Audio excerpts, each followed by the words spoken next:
नमस्कार दोस्तों, welcome back to legal भूत। सर मेरे पास उसकी व्हाट्सएप की चैट है। सर मेरे पास ईमेल्स हैं।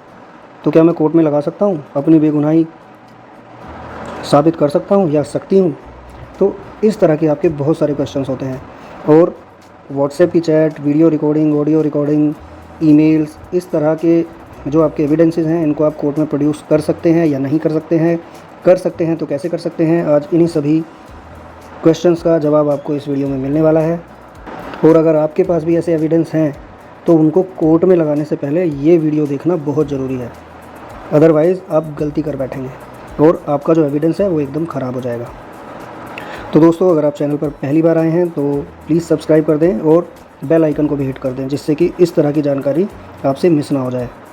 क्योंकि इस चैनल पर अगर आप एडवोकेट हैं या फिर आप अपना केस फाइट कर रहे हैं तो आपको यहाँ पर आपको केस के बारे में और लीगल लॉज़ के बारे में सटीक और सही जानकारी दी जाती है, वो भी आपकी अपनी भाषा में, आम बोलचाल की भाषा में। तो शुरू करते हैं आज की वीडियो को। तो देखिए दोस्तों, जो सारे सबूत होते हैं वो सभी सबूत कवर्ड होते हैं इंडियन एविडेंस एक्ट के अंदर। और इंडियन एविडेंस एक्ट का सेक्शन 3 यह कहता है कि इलेक्ट्रॉनिक रिकॉर्ड्स और evidences are admissible in the court. तो ज़्यादा जानकारी के लिए आप सेक्शन 3 पढ़ लीजिए, जिसमें कि साफ साफ लिखा हुआ है कि किसी भी तरह का कोई भी इलेक्ट्रॉनिक एविडेंस, कोई व्हाट्सएप चैट, कोई सर्वर चैट, कोई emails, video recordings, audio calls, video calls, सभी कोर्ट में एडमिसिबल है।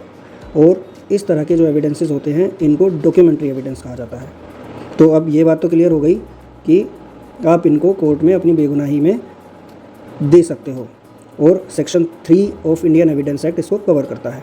और इस तरह के जो एविडेंसेस होते हैं वो डॉक्यूमेंट्री एविडेंस कहलाते हैं।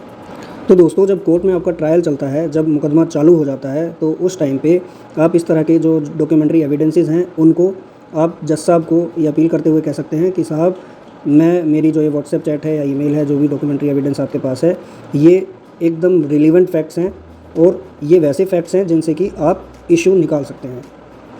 माने इस तरह की जो डॉक्यूमेंट्री एविडेंस है ये मेरे केस को एकदम से पलट देगा और सच को सामने लाने का पूरा प्रयास करेगा।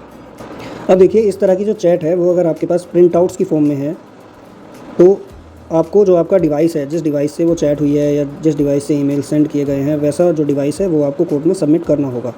तभी जो आपके एविडेंसेस हैं उनको प्राइमरी एविडेंस माना जाएगा, अदरवाइज़ वो सेकेंडरी एविडेंस ही कहलाएंगे। और कई बार ऐसा होता है कोर्ट में कि जब आपके पास वो डिवाइस नहीं होती है तो आपके जो प्रिंट आउट्स हैं या चैट्स हैं उनको सामने वाली पार्टी ये अपोज कर देती है कि इन्होंने इसके साथ कुछ छेड़छाड़ की है, एडिटिंग की है, ये हमारा है ही नहीं। तो इस दशा में आपको जो आपके पास डिवाइस है, जिस डिवाइस से ये सब चैट्स, रिकॉर्डिंग्स ये सब की जा रही हैं, वो डिवाइस आपके पास होना बहुत ज़रूरी है, क्योंकि आपको उस डिवाइस को भी कोर्ट में सबमिट करना पड़ेगा। तो अभी तक हमने बात की कि इस तरह के जो इलेक्ट्रॉनिक एविडेंसेस हैं आप उनको कोर्ट में पेश कर सकते हैं, लेकिन क्या वो एडमिसिबल होंगे या नहीं होंगे, वो यहाँ पर कैसे होंगे हम बात करते हैं। तो यहाँ पर जो इस तरह के प्रिंट आउट्स हैं या रिकॉर्डिंग्स हैं या फिर CD, DVD, कोई डिवाइस आपके पास है जिसमें आपने कोई चैट को, किसी डॉक्यूमेंट को स्टोर करके रखा हुआ है, इस तरह की जो डिवाइस है वो सेक्शन 65B के सर्टिफिकेट के साथ आपको कोर्ट में पेश करना होगा, तभी वो कोर्ट में एडमिसिबल मानी जाएगी। तो अब हम बात करते हैं कि 65B का सर्टिफिकेट क्या होता है। तो जो 65B का सर्टिफिकेट होता है, ये डिस्क्रिप्शन में मैं आपको लगा भी दूंगा इसका एक फॉर्मेट, आप वहाँ से भी देख सकते हैं।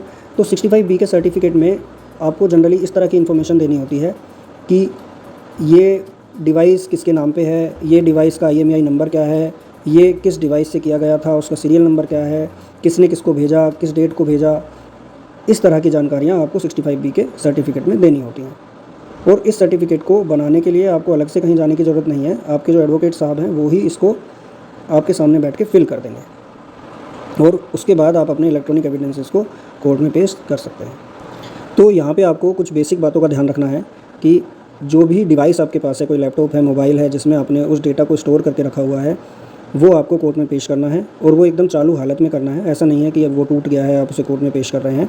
अगर ऐसी कोई डिवाइस है जिससे आपने रिकॉर्ड किया था, अब वो टूट गई है या वो अब मौजूद नहीं है, लेकिन उस रिकॉर्डिंग की, उस चैट की कॉपी अभी भी आपके पास है, तो आपको 65B के सर्टिफिकेट में ये साफ साफ मेंशन करना होगा कि आप इसकी डुप्लीकेट कॉपी पेश कर रहे हैं। ओरिजिनल जो था वो डिवाइस ख़राब हो चुका है।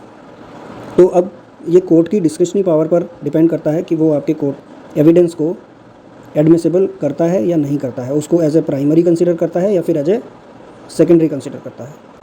तो दोस्तों, अगर आपके पास भी इस तरह के इलेक्ट्रॉनिक एविडेंसेस हैं, कोई व्हाट्सएप चैट या फिर screenshot, email, recording, video, audio या फिर कोई सर्वर नोट्स, तो आप इस तरह के एविडेंसेस को इस तरीके से कोर्ट में पेश कर सकते हैं।